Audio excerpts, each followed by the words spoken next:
I discovered a few years ago it takes more than just an oyster knife to get oysters off the rocks. But if you do come across some wild oysters and you do have an oyster knife with you, you can just harvest them straight off the rocks, but what you need to do is simply open the shell and take the oyster out and eat it straight off the rocks. They actually have specialized hammers and chisels that they use to take these off the rocks because they're stuck on there really good, and these little oyster knives just aren't going to do the trick. But I'll show you how I take the oyster out of the shell on the rocks, and you might be able to get yourself a free feed of oysters in one of the estuaries around Australia. So all we want to do is we want to take our oyster knife. This is like a little $2 oyster knife from Kmart, I think. And we want to find sort of the heel of the oyster, sort of just down here. And what we're trying to do is we're trying to find the edge where the back shell and the sort of the front bit of the shell meet. That can be sometimes difficult because it's sort of different layers. But what we want to do is we sort of get it in there what we think is close to the edge. And then we kind of drill. And it might take a couple of goes, but you take the knife and you twist it. And so now you see I've got it in, sort of freed it up. And then we're just going to pry. And that's going to open up the oyster. And there it is. And if you love oysters, how good does that look? Now I've got a bit of grit on the shell from doing that, so I just wipe it off with my fingers, or I'll wipe it on my pants.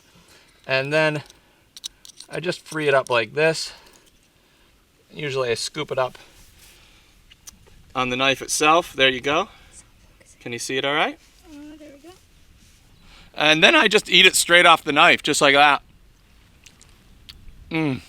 That is as good and as fresh as it gets. So I've got a couple of little bystanders here that are keen to try some of the oysters, so we'll see how they go with them.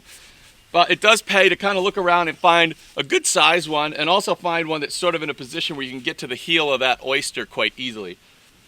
Actually, I've noticed, I've looked through here and somebody has already come through and done the same thing. So some of the bigger ones I've actually noticed the shells are already opened and somebody has got a feed of oysters already. We'll just come along here. This looks like a good one. A bit of sand on that one. That one's already been opened. Okay, that one's done. So if they're open a little bit, then they're no good. You only want to take the ones that the shells are fully closed. All right, let's see. Sometimes the hard part can be finding ones that you can sort of get an angle in at the heel. All right, we might have a go at this one here.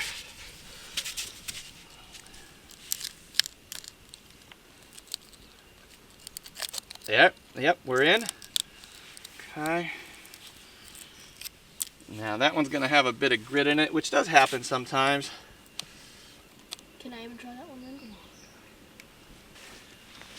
You just suck it in and then you can look at the camera. Is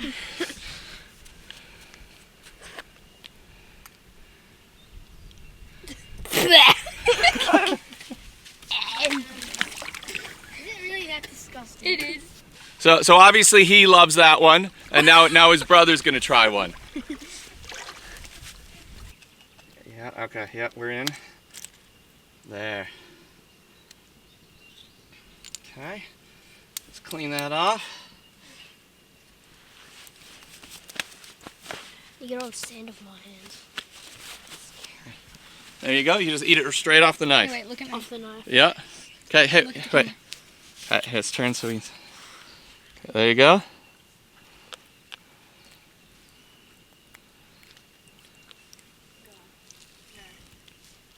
It's not that bad. I've just opened one more before we hit the road and get back before the tide is too low for the boat to get up through the channel. But this is some absolutely beautiful eating, juicy, fresh oyster.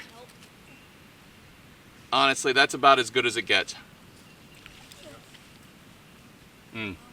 Delicious.